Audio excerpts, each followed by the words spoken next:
Resume સફળતાનો પ્રવેશ દ્વાર. નમસ્કાર, હું છું પિનલ. સ્વાગત છે આપનું કરંટ ટોપિકમાં. આજે વાત કરી રહ્યા છે રિઝ્યુમને લઈને. કદાચ આપને પણ નવાઈ લાગશે કે એક રિઝ્યુમ ઉપર આજે આપણે ચર્ચા કરી રહ્યા છે, પણ હા, ચર્ચા કરવી એટલા માટે જરૂરી છે કારણ કે લાખો ને કરોડોની સંખ્યામાં એવા લોકો હશે, એવા યંગસ્ટર્સ હશે, એવા યુવાનો હશે કે જેમની માટે ખરેખર આ રિઝ્યુમ ખૂબ જ મહત્વનું સાબિત થઈ ચૂક્યું હશે, ખરેખર ખૂબ મહત્વનું સાબિત થઈ શકે છે.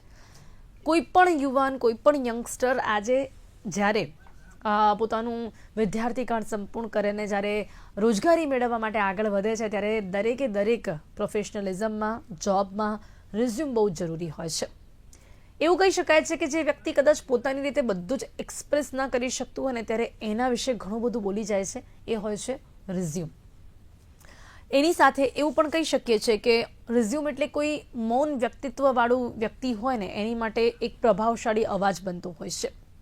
હવે હાઉ ટુ મેક રિઝ્યુમ અને એની સાથે સાથે કઈ રીતે રિઝ્યુમ એવું બનાવવું કે જે કદાચ આપ જે છો એના કરતાં પણ વધારે લાઉડ એ અવાજ તમારો એ ઓર્ગેનાઇઝેશન સુધી પહોંચાડી શકે. એની સાથે આપણે કહીએ કે સારો રિઝ્યુમ ઇન્ટરવ્યૂ સુધી પહોંચાડવા માટે કેટલું મહત્ત્વનું હોય છે.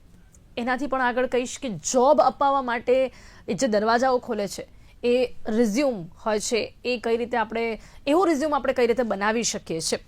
હજારોની સ્પર્ધામાં તમને અલગ તારવાનું સાધન છે આ રિઝ્યુમ. પણ આ રિઝ્યુમ કેવું હોવું જોઈએ કે જેનાથી તમે ખરેખર હજારોની સંખ્યામાં અલગ તરી આવો. તમારી કારકિર્દીની સફરને તે ક્રમબદ્ધ રીતે રજૂ કરે છે એ રિઝ્યુમ. તમે કેવી રીતે બનાવો છો ને કેવી રીતે બનાવવું જોઈએ. તમારી ડિગ્રી જે છે તમને કદાચ યોગ્ય બનાવે છે, તમારું જે ભણતર છે, તમારું જે એજ્યુકેશન છે, તમને ખરેખર યોગ્ય બનાવે છે, પણ એ રિઝ્યુમ જે છે ને તમને રોજગાર યોગ્ય બનાવે છે. આજે એ જ રિઝ્યુમ વિશે આજે આપણે વાત કરવાના છીએ. એની સાથે ઘણા બધા એવા લોકો હશે કે જેમને કદાચ ખબર પણ પડશે કે રિઝ્યુમમાં શું હોવું જરૂરી છે, શું ન હોવું એ જરૂરી છે, અને રિઝ્યુમ કઈ રીતે તમારા ડ્રીમ સુધી તમને પહોંચાડવામાં મદદ કરે છે. જેના વિશે વાત કરવા માટે મારી સાથે અહીંયા જોડાઈ ગયા છે ઋત્વિક લિંગાયતજી છે, ચીફ મેન્ટર છે IMS અમદાવાદના, અને ખાસ રિઝ્યુમ ઉપર એમણે ખૂબ જ ફોકસ કર્યું છે અને ખાસ ખૂબ જ મહત્વની વાત પણ તેઓ કરતા આવ્યા છે રિઝ્યુમ માટે. ઋત્વિકજી, આપનું સ્વાગત છે કરંટ ટોપિકમાં.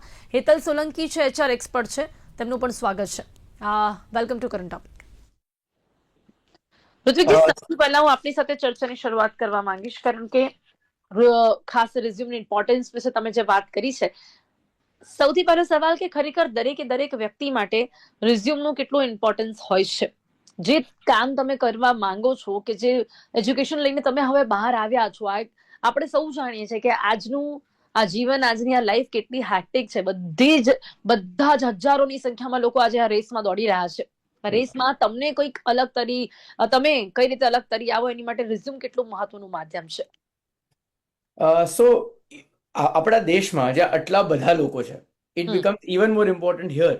ઇન્ડિયા જેવા દેશમાં જ્યાં હરેક જોબ માટે આટલા બધા લોકો અપ્લાય કરે છે, એન્ડ એવરી પોઝિશન જે બી ઓપન થાય છે એની માટે લાખો લોકો અપ્લાય કરતા હોય છે.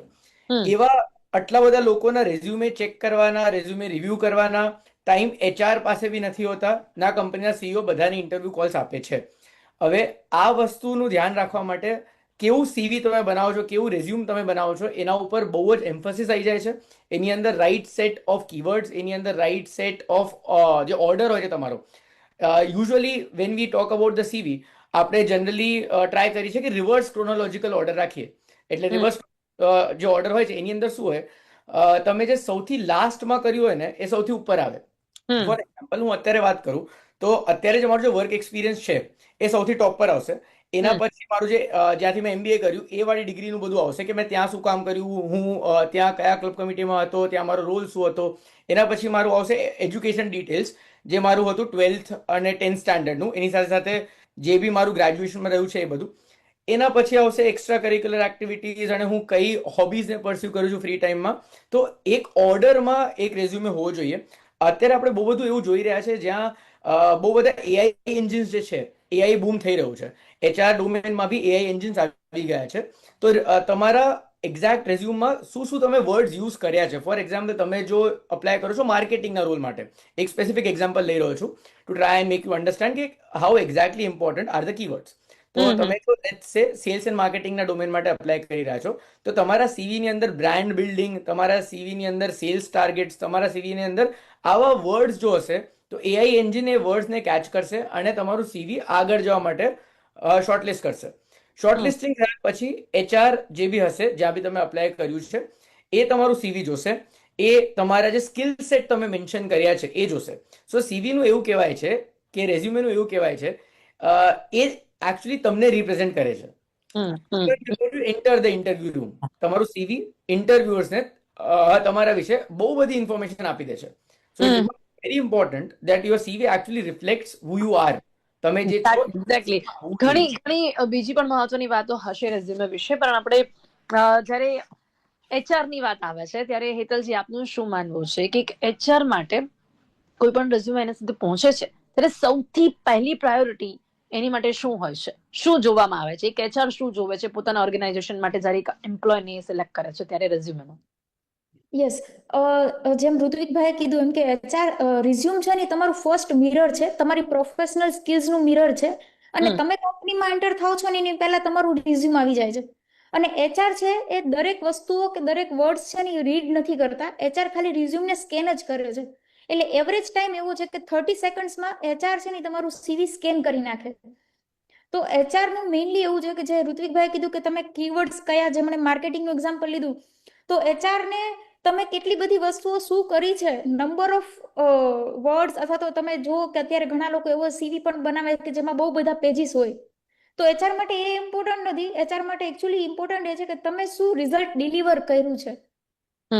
એટલે જે માર્કેટિંગમાં જેમ કીધું કે ભાઈ હવે હું સેલ્સ કરું છું કે મેં માર્કેટિંગ કર્યું કે મેં બ્રાન્ડિંગ કર્યું, પણ એની સામે જરૂરી શું છે કે તમે કેટલા પર્સન્ટેજ સેલ્સમાં ઇન્ક્રીઝ કર્યું છે, તમે નયા કયા માર્કેટ સેગમેન્ટને એડ્રેસ કર્યા છે.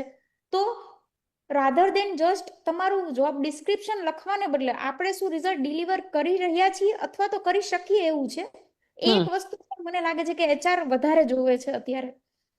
ઓકે, એટલે કોઈ પણ ડિપાર્ટમેન્ટ હોય, હવે એ ડિપાર્ટમેન્ટમાં કયા કીવર્ડ્સ હોવા જરૂરી છે એ મેટર કરતું હોય છે. ઋત્વિકજી, જ્યારે કોઈ પણ યંગસ્ટર અત્યારે કોલેજ કરીને બહાર નીકળે એટલે હી નોઝ કહેવાય ને કયા ફિલ્ડમાં જવાનું છે એ પ્રકારે જે સ્ટાર્ટિંગ રિઝ્યુમે બનતું હોય છે એ એકચ્યુઅલમાં કેવું હોવું છે? જેમ કે તમે વાત કરી કે ઓર્ડર કેટલો ઇમ્પોર્ટન્ટ છે, એટલે જો તમે એક્સપિરિયન્સ છો ત્યારે ઓર્ડરની વાત સૌથી પહેલા આવે છે, પણ ફ્રેશ રેઝ્યુમે કેવું હોવું જોઈએ? ફ્રેશ રેઝ્યુમેની વાત કરું તો સૌથી પહેલું ઇમ્પોર્ટન્ટ રહેશે તમારું ગ્રેજ્યુએશન અને તમારા સ્કૂલિંગના માર્ક્સ. સો ફોર એક્ઝામ્પલ, તમે ગ્રેજ્યુએટ થયા છો ફોર એક્ઝામ્પલ લેટ્સ સે જીએલએસ યુનિવર્સિટીમાંથી, તો જીએલએસ યુનિવર્સિટીમાંથી તમે શું કોર્સ પરસ્યુ કર્યો છે, તમારા સીજીપીએ કાં તો પર્સન્ટેજ કેટલા રહ્યા છે, અને તમે કયા યરમાં તમે થવાના છો ગ્રેજ્યુએટ. એના પછી આવશે તમારું 12th, એના પછી આવશે તમારું 10th. That is done. એના પછી you should talk about the I would say top લાઇનમાં સીવી જ્યાં સ્ટાર્ટ થાય છે ને ત્યાં તમારા 2 કે 3 એવા પોઈન્ટર્સ હોવા જોઈએ જે તમારા માટે બહુ જ ઇમ્પોર્ટન્ટ છે હાઇલાઇટ કરવા. એને આપણે સીવીનું લેટ્સ સે હેડર કહીએ છીએ, જ્યાં 3 પોઈન્ટ હોય છે. ફોર એક્ઝામ્પલ, જે સીવી મેં બનાવ્યું હતું જ્યારે હું ગ્રેજ્યુએટ થયો હતો, આઈ ગ્રેજ્યુએટ બેક ઇન 2018, તો ત્યાં મારા 3 પોઈન્ટ હતા. એક, હું ટ્રેનિંગ એન્ડ પ્લેસમેન્ટ સેલનો કોર્ડિનેટર હતો ફોર માય ડિપાર્ટમેન્ટ. એના પછી મારી પાસે એ Guinness book of world record છે. તો આ 2 હાઇલાઇટ્સ હતા મારી આખી પ્રોફાઇલના, તો એ સૌથી ઉપર મૂકી દીધા. મેં ખાલી આટલું નામ રાખી દીધું so that વેનેવર I get an interview call, જે ઇન્ટરવ્યુઅર હશે એ મને 100% પૂછશે કે ભાઈ તને કઈ વાતનો Guinness book of world record મળ્યો છે. તો that gives me talking point કે હવે આના પર હું વાત કરી શકું છું. પછી મેં લખ્યું હતું training and placement cell coordinator. એના ઉપર હજી મેં ડિટેલમાં નીચે લખ્યું છે where I mention about the positions of responsibility. તો એની અંદર એ મને પૂછશે કે how did you bring the companies, તે કઈ કઈ કંપનીને બોલાવી, એમનું એવરેજ પેકેજ શું હતું, તારી શું એક્સપેક્ટેશન હતી એમનાથી, પછી કેટલા સ્ટુડન્ટ્સને તમે પ્લેસ કરાવી શક્યા, એવરેજ પેકેજ શું રહ્યું આખા ડિપાર્ટમેન્ટનું. તો જે બી વસ્તુ તમને ઇન્ટરવ્યુની અંદર વાત કરતા ફાવે, જે બી વસ્તુ તમારું કામ દર્શાવે, એવી વસ્તુઓ સીવીમાં હોવી જોઈએ એટ ધ વેરી ટોપ. પછી તમારું એજ્યુકેશનલ ક્વોલિફિકેશન આવી ગયું, કેમ કે તમે ફ્રેશર છો, એક્સપિરિયન્સ નથી, તો એજ્યુકેશનલ ક્વોલિફિકેશન આવી ગયું.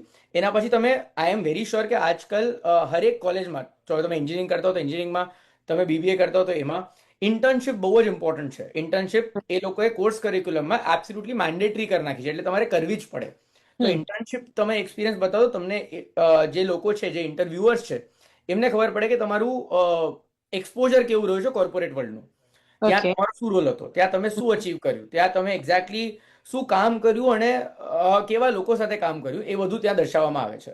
ઓકે. એના પછી you go to your positions of responsibility. તમે કોલેજમાં કયા કયા ક્લબ કમિટીના મેમ્બર હતા, તમે ત્યાં શું એક્સ્ટ્રા અચીવ કર્યું છે. Then you come to extra curricular activities, જ્યાં તમે સ્પોર્ટ્સ હોય કે આર્ટ હોય કે કોઈ બી જાતનું પરફોર્મિંગ આર્ટ હોય. લેટ્સ સે તમે ભરતનાટ્યમમાં 7 yearsનું વિશારદ કર્યું છે. That is a very important pointer. તો એ તમે મેન્શન કરો ત્યાં. પછી તમે વાત કરો તમારા હોબીઝની. સો હોબીઝ, લોકોને લાગે છે કે યાર હોબીઝ તો એટલું એ કેટલી ઇમ્પોર્ટન્ટ ઇમ્પોર્ટન્ટ હોય છે એકચ્યુઅલી. કોઈ પણ રેઝ્યુમમાં હોબીઝ એ બહુ જ આમ મેન્ડેટરી થિંગ છે. પણ બહુ જ ઇમ્પોર્ટન્ટ મને છે. એ જાણવું છે આપની પાસેથી કે એકચ્યુઅલી કોઈ પણ ડિપાર્ટમેન્ટમાં તમે જોબ માટે જઈ રહ્યા છો ત્યારે આ હોબીઝ ખરેખર કેટલી ઇમ્પોર્ટન્ટ હોય છે અને શું જોવે છે, કેમ એનાથી શું એ લોકો લાઈક જજ કરતા હોય છે? સો હોબીઝની અંદર છે ને એક એવું પર્સપેક્ટિવ છે જે એચઆર મેમ આપણને help she will definitely help us understand it better. પણ હોબીઝનું મેઇન પર્સપેક્ટિવ મેમ એવું હોય છે કે જ્યારે લોકો પાસે કામ હોય છે ને એ ટાઈમે તો લોકો કામ કરે જ છે. So if you have a project કોલેજમાં, તમે એ પ્રોજેક્ટ પર કામ કરવાના જ છો. તમારું આવી રહ્યું છે પ્લેસમેન્ટ, તમે એની તૈયારી તમારી થવાની જ છે. તમારી એક્ઝામ આવવાની છે, તમે એનું તો તમે ભણતર જેવી છે એ તમે કરવાના છો. હોબીઝ તમને એવું જણાવે કે આ માણસ જ્યારે ફ્રી હોય છે, એની પાસે જ્યારે એક્સ્ટ્રા ટાઈમ હોય છે, ત્યારે how does he actually utilise that time. એ માણસ શું શીખવા માંગે છે, એની અંદર શીખવાની ધનસ કેટલી છે, એ બધું આપણને હોબીઝથી ખબર પડે. સો લોકો બહુ જ આઈ વુડ સે રેન્ડમ વસ્તુ લખી દે છે. I like to watch movies, I like to listen to music. Those are not good hobbies. એ વસ્તુ જાણવામાં કોઈને ઇન્ટરેસ્ટ નથી. તમે ફ્રી બેઠો છો, તમે મૂવી જોવો છો, એ સારી હોબી ના કહેવાય.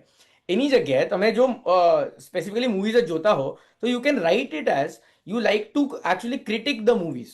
You like this genre of movies. તમને વોર ડોક્યુમેન્ટરીઝ જોવી વધારે ગમે છે. તમને આવા ટાઈપની બુક રીડિંગનો શોખ છે. તમને આવા ટાઈપનો મ્યુઝિકમાં ઇન્ટરેસ્ટ છે, કેમ એ બી તમે જણાવો. Those are good hobbies which tell કે તમે ઇન્ટરેસ્ટ લીધો છે એકચ્યુઅલમાં in whatever you like doing. Random વસ્તુઓ લખવાથી લોકોને લાગે હા આની પાસે ટાઈમ હોય છે ત્યારે ટાઈમ પાસ કરી ખાય છે. તો એવું ના જ લાગવું છે. Hobbies is something like travelling or we can say કે બહુ જ સાચું ના લખવું જોઈએ. હેતલજી શું કહેશો આપ? બહુ જ એવું બી સાચું કહેવાય. પણ ના હોવું જોઈએ, આવું કંઈક કહી શકાય છે? કોઈ પણ વાતને આવી રીતે જ રિપ્રેઝન્ટ કરવી. રેઝ્યુમે એટલે ક્યાંક એવું માની લેવું કે બધી જ બાબતને એક બહુ જ પ્રોફેશનલી રિપ્રેઝન્ટ કરવું, અને પછી વાત એ હોબીઝની જ કેમ ના હોય. એક એચઆર ખરેખર હોબીઝને કેટલો ઇમ્પોર્ટન્સ આપે છે? એકચ્યુઅલી એચઆર જ્યારે હોબીઝ, આપણે કોઈ પણ સીવી લઈએ ને તો અલગ અલગ પ્રોફાઇલ માટે સીવીઝ આવતા હોય કંપનીઝમાં, બરાબર? અને અલગ અલગ પ્રોફાઇલ માટે છે ને અલગ અલગ ટાઈપની પર્સનાલિટીની જરૂર હોય. જી. તો હોબીઝ છે ને એ આપણને એ દર્શાવે છે કે ભાઈ આ વ્યક્તિનું પર્સનાલિટી કેવી છે. ફોર એક્ઝામ્પલ આપણે કોઈ એકાઉન્ટન્ટ જોઈએ છે, બરાબર? તો એકાઉન્ટન્ટ હોય એનું મોસ્ટલી ડેટાનું જ એનાલિસિસનું અને એવું જ કામ હોય, જેને પીપલ મેનેજમેન્ટ કરવા સાથે કોઈ એનું કનેક્શન ન હોય, બરાબર?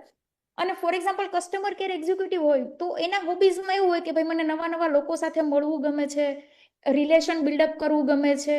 તો હોબીઝ છે એ એકચ્યુઅલી એવા હોવા જોઈએ કે જે તમે જે પ્રોફાઇલમાં એપ્લાય કરવા જાઓ છો ને એની સાથે તમે પોતે પણ ક્યાંક ને ક્યાંક કનેક્ટ કરી શકો. તો અને એવી રીતે જોવે છે કે ભાઈ આ પ્રોફાઇલ માટે આ પર્સનને જે હોબીઝ છે કે એના કેરિયર ગ્રોથમાં કઈ રીતે વેલ્યુ એડિશન કરશે.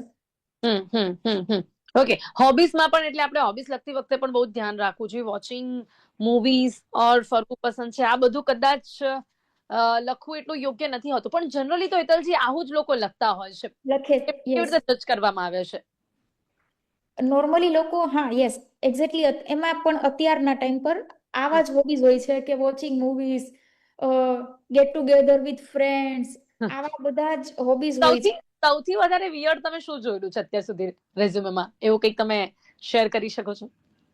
સૌથી વધારે વિયર્ડ આઈ થિંક એક તો આ ગેટ ટુગેધર વિથ ફ્રેન્ડ્સ, જે નોર્મલી હોબીઝ ન કહી શકાય. આપણો ફ્રી ટાઈમ હોય ત્યારે જે આપણે નોર્મલી યુઝ કરતા હોય એવું હોય છે. ઓકે, આ મેટર હતું. ઓકે, આપ શું કહેશો ઋત્વિકજી? સૌથી વધારે વિયર્ડ કોઈએ કંઈ લખ્યું હોય તો આપને શું લાગે છે? મેં તો એ વાંચ્યું છે, I like to watch Netflix. એટલે વોચ નેટફ્લિક્સ તો તમે આખો દિવસ કરી શકો. Gen Z's hobbies. Yes, right. But then again તમે when you are applying for a job, ત્યારે તમને થોડું પ્રોફેશનલિઝમ બતાવવું પડે, ત્યારે તમને થોડું છે ને સ્પેસિફિક થવું પડે. જેમ મેમે બી કીધું કે they look at actual numbers, they look at specific skill sets. તમે જો 100% આખો ટાઈમ જ્યારે ફ્રી હો ત્યારે નેટફ્લિક્સ જોતા હો, કંઈ વાંધો નથી. પણ દેર ઇઝ ડેફિનેટલી અ ચાન્સ કે તમે નેટફ્લિક્સ પર એક સ્પેસિફિક જોનરની મૂવી જોતા હતો. તમને ક્રાઇમ ડોક્યુમેન્ટરીઝ જોવામાં રસ છે, કે તમને લેટ્સ સે વોર ડોક્યુમેન્ટરીઝ જોવામાં રસ છે, એ સ્પેસિફિકલી જણાવો. That sounds better. That actually tells the HR કે you are looking at things very critically. તમે ખાલી જોવા માટે નથી જોતા કે હા મારો ટાઈમ નીકળી જાય એટલા માટે નથી જોઈ રહ્યા. તમને ઇન્ટરેસ્ટ છે અને ઇન્ટરેસ્ટ બતાડવાનો છે આપણે. એ જ વસ્તુ છે, પણ તમને એક્ઝેક્ટલી કઈ વસ્તુમાં ઇન્ટરેસ્ટ છે એ તમને જણાવવું પડશે એચઆરને. ત્યારે એમનું જોબ તમે જેટલું આઈ વુડ સે ઇઝી કરશો ને, એટલા તમારા ચાન્સીસ વધશે. સીવી નું કામ છે એચઆર નું જોબ બહુ જ સ્મૂથ કરવું. તો એની માટે તમારે સ્પેસિફિક થવું પડશે. નહીં ઋત્વિકજી, એના સિવાય તમે કેટલા ટાઈમમાં જોબ્સ ચેન્જ કરી છે એ કેટલી મેટર કરે છે? ભલે બધી જ કંપનીઝ બહુ જ સારી હોય, કોઈ પણ વ્યક્તિ પોતાનું રેઝ્યુમે બનાવે, મેં ઘણીવાર એવું પણ જોયું છે કે વધારે સ્કીપ કર્યું હોય ને તો લોકો અમુક વખત થોડાક સમય માટે ક્યાં કામ કર્યું તો એ સ્કીપ કરી દેતા હોય છે, બીકોઝ ક્યાંક આ મેટર કરતું હોય છે કે વારંવાર જોબ ચેન્જ કરવી અને એ રેઝ્યુમેમાં રિફ્લેક્ટ કરે છે, તો એ નેગેટિવ સાઉન્ડ કરતું હોય છે. ઋત્વિકજી. રાઈટ. સો એની અંદર છે ને બહુ જ આઈ વુડ સે ફાઇન લાઈન હોય છે મેમ. તમે જો સ્વિચ ના કરો જરા બી, તો તમારો એ કંપનીમાં ગ્રોથ થોડો સ્ટેગ્નેટ થવાના ચાન્સીસ છે. તમે જો બહુ જ જલ્દી સ્વિચ કર્યા કરો તો એવું લાગે કે આ માણસ એક જગ્યાએ ટકતો જ નથી, તો આને અમે કેમ હાયર કરીએ. તો બહુ જ એક you would have to have a very extremely balanced approach કે તમે મિનિમમ 1.5 વર્ષ 2 વર્ષ એક જગ્યાએ કામ કરો. You learn all the skills જે તમારી માટે ઇમ્પોર્ટન્ટ છે. You actually give the company back as well. કેમ કે જ્યારે તમે એક નવી જગ્યા જોઈન કરો છો ત્યારે the company will invest something in training you, in teaching you things. તો તમે એનું વળતર કંપનીને આપો. That leaves you with a good bond with the company as well. તો આગળ જઈને બી તમને જ્યારે એ કંપનીમાં પાછું જવું હોય કે કોઈ કામ હોય તો those people will be available. So ideal time should be 2.5 to 3 years પછી તમે સ્વિચ કરો. સ્વિચ બી ત્યારે જ કરો જ્યારે તમને સારું એવું સેલરી હાઇક મળે છે, કાં તો તમને એવી જોબ રોલ મળી રહી છે જે તમને વધારે ઇન્ટરેસ્ટિંગ લાગે છે. And that too after you see that તમે જે કંપનીમાં છો એમાં તમારું ગ્રોથ નથી. But what I have seen is જે બહુ જ સારી કંપનીઝ છે ને એ હાઈ અચીવર્સને હંમેશા રિવોર્ડ કરે છે. So if you are in an organization અને તમે ત્યાં બહુ જ સારું કામ કરી રહ્યા છો, તો there is definitely scope for you to grow in your organization as well. તો તમને સ્વિચ કરવાની એવી નીડ નહીં દેખાય. જો તમારી કંપની બી ગ્રો કરી રહી છે અને તમે બી બહુ સારું કામ કરી રહ્યા છો, તમારી માટે ઓપોર્ચ્યુનિટી ઓપન થશે જ. ઋત્વિકજી, અગર જો સ્વિચ કર્યું જ હોય એ લોકોએ, તો એ રેઝ્યુમેમાં કેવી રીતે રિફ્લેક્ટ કરવું જોઈએ કે જેનાથી કરીને એ નેગેટિવ ના લાગે? મેમ એની અંદર રેઝ્યુમેમાં સ્વિચનું તમે યુઝ્યુઅલી લખો નહીં. સો ફોર એક્ઝામ્પલ હું કંપની XYZ માં અત્યારે કામ કરું છું અને મારે કંપની PQR માં અપ્લાય કરવું છે. તો જ્યારે હું PQR માં અપ્લાય કરવા જઈશ ને ત્યારે વર્ક એક્સપિરિયન્સ નો જે આવશે કોલમ, ત્યાં હું XYZ ના મારા બધા રોલ્સ જે મેં અત્યાર સુધી અકોમ્પ્લિશ કર્યું છે ત્યાં અચીવમેન્ટ્સ એ બધું લખીશ. અને મારું જોબ ટાઈમિંગ જે છે ને, એટલે જોબ ડ્યુરેશન જે છે ને, એ મેં ક્યારે જોઈન કર્યું અને અત્યારે હું ત્યાં જ કામ કરું છું એવું જ લખવાનું છું. તો CV ની અંદર it is an ongoing experience that you show કે હા અત્યારે હું અહીંયા કામ કરું છું, મારું રોલ આ છે. જ્યારે તમે ઇન્ટરવ્યુની અંદર જાઓ, જ્યારે તમારું CV શોર્ટલિસ્ટ થઈ જાય અને તમે ઇન્ટરવ્યુની અંદર જાઓ, ત્યારે તમારી પાસે આ સવાલ આવી શકે છે કે તમે અત્યારે આ કંપનીમાં આ રોલ પર જોબ કરી રહ્યા છો, why do you want to come to our company, કે તમને આ રોલમાં કેમ ઇન્ટરેસ્ટ છે. ત્યારે તમારે એ વસ્તુનું એડ્રેસલ આપવું પડશે. CV ની અંદર તમે એક્સપિરિયન્સ જે રીતનો તમારો રહ્યો છે અત્યાર સુધીનો એ બધું લખી શકો છો, તમારા રોલ્સ અને તમારા અચીવમેન્ટ્સના એક્ઝેક્ટ ફોર્મમાં. કોઈ વાંધો નથી એમાં. ઓકે. અને હેતલજી, જ્યારે કોઈ પણ 2 એમ્પ્લોઈઝ છે એમની વચ્ચે તમારે રેઝ્યુમેથી કમ્પેરિઝન કરવું હોય તો તમે શું જુઓ છો? અગર તમને લાગે છે, કારણ કે કોઈ પણ એક પોઝિશન એની માટે એવું તો છે જ નથી કે કોઈ એક જ વ્યક્તિ, કોઈ એક જ કેન્ડિડેટ આવવાનું છે. એઝ અ HR જ્યારે કોઈ પણ 2 એમ્પ્લોઈઝ, કોઈ પણ 2 કેન્ડિડેટ્સ હોય કે જેમાં તમને લાગતું હોય, તમને મૂંઝવણ હોય, તો તમે રેઝ્યુમે પરથી શું જોતા હો છો? કેવી રીતે સિલેક્ટ કરતા હો છો? નોર્મલી સેમ પોઝિશન માટે જે અમારી પાસે જ્યારે 2 CV હોય કે એનાથી વધારે હોય, તો સૌથી પહેલા તો આપણે જે પ્રોફાઇલ માટે સર્ચ કરી રહ્યા છીએ એની સૌથી પહેલા તો સ્કિલ્સ અને એનો એક્સપિરિયન્સ એ આપણે મેચ કરીએ છીએ કે આપણી રિક્વાયરમેન્ટ પ્રમાણે એની પાસે એક્સપિરિયન્સ અને સ્કિલ્સ છે કે નહીં. બીજું જે આપણે હમણાં અત્યારે ડિસ્કશન કરતા હતા કે એની સ્ટેબિલિટી. નોર્મલી HR છે એ સ્ટેબિલિટી જોતા હોય, કારણ કે જો કોઈ પણ એમ્પ્લોઈઝ છે, સ્વિચ કરવું એ ખરાબ છે એવું નથી, પણ તમે જો માત્ર સેલેરી વધવાના રીઝનથી સ્વિચ કરતા હોય ને તો એ નેગેટિવ ઇમ્પેક્ટ કરે છે તમારા રિઝ્યુમમાં, તમારા CVમાં. તો આપણે એ વસ્તુ એક નોટિસ કરતા હોય કે પણ ભાઈ બીજું કોઈ કારણ એવું મહત્વનું હોતું પણ નથી હેતલજી. Everyone wants like hike. બધા જ વ્યક્તિઓ જો સ્વિચ કરે છે તો હાઇક માટે જ કરતા હોય છે. જેમ કે હમણાં જ ઋત્વિકજીએ કહ્યું કે જો એક જ જગ્યાએ વધારે સમય સુધી રહો તો થોડુંક ક્યાંક ને ક્યાંક તમારું હાઇક અટકતું હોય છે, તો અગર જો સ્વિચ Exactly. કર્યું તો એ એની માટે જ કર્યું હશે, તો તમે એ કઈ રીતે પછી જજ કરતા હો છો? હા, પણ જે ઋત્વિકભાઈ એ વાત પણ કરી કે મિનિમમ 2 વર્ષ કે 2.5 વર્ષ જે તમે જ્યાં પણ કંપનીમાં છો, એકચ્યુઅલી મિનિમમ 6 મંથનો પીરિયડ એવો છે કે હમ તમારે કોઈ પણ કંપનીમાં એ કંપનીની સિસ્ટમ્સ, એનું કલ્ચર અને કંપનીની સિસ્ટમ પ્રોસેસ એ સમજવામાં મિનિમમ 6 મંથ તમને થઈ જાય અને પછી તમારું આઉટપુટ આવવાનું શરૂ થાય. એટલે તો તમે અગર જો એક વ્યક્તિની પાસે એક્સપિરિયન્સ સારો છે ને એક વ્યક્તિ વધારે તમને કમિટેડ જોવા મળે છે, તો તમે શું કઈ રીતે કોને સિલેક્ટ કરો છો? યસ, તો જેનું કમિટમેન્ટ કંપની સાથે વધારે હોય ને એને અમે આઈડિયલી સિલેક્ટ કરીએ, જો એનો એક્સપિરિયન્સ અને સ્કિલ સેટ ને બધું જ આપણા રિક્વાયરમેન્ટ પ્રમાણે સેટ થતું હોય તો. ઋત્વિકજી, આપને શું લાગે છે, એક્સપિરિયન્સ અને કમિટમેન્ટમાંથી શું વધારે મેટર કરતું હોય છે? સો તમે રોલ કયો છે એના પર બહુ ડિપેન્ડ કરે છે.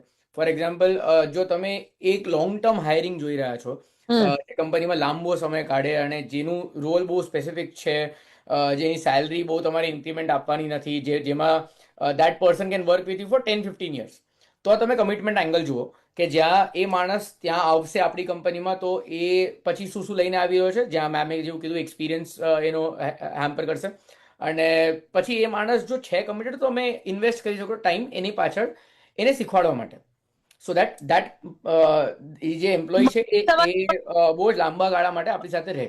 એક તમે વ્યક્તિ જો જો એવું કોઈ રોલ જોઈ રહ્યા છો જ્યાં બહુ જ હાઈ ઇમ્પેક્ટ છે, તમારી કંપની ગ્રો કરી રહી છે, તમારે એમ્પ્લોઈઝ બી ગ્રો કરવાના છે, ઇન દેટ સિનારિયો જો ગ્રોથ તમે એમ્પ્લોયને આપી શકતા હો જે એમ્પ્લોયને એક્સપેક્ટેડ છે અને તમને લાગે છે કે આ એમ્પ્લોય એ ગ્રોથ ડિઝર્વ કરશે, એવું કામ કરશે જે એ ગ્રોથ કાઢીને લઈ જશે મારી પાસેથી, તો તમે એક્સપિરિયન્સ નહીં કરો કે that one particular dynamic individual એ શું કામ કંટાળી ગયો છે, એ લાસ્ટ જોબમાં એટલા માટે આવી ગયો છે, સ્વિચ કરી રહ્યો છે કેમ કે એની પાસે એક્સપિરિયન્સ તો છે પણ એને જે રીતનો ગ્રોથ જોઈએ છે એ જેની જે કંપનીમાં અત્યારે છે એ આપી નથી શકતી.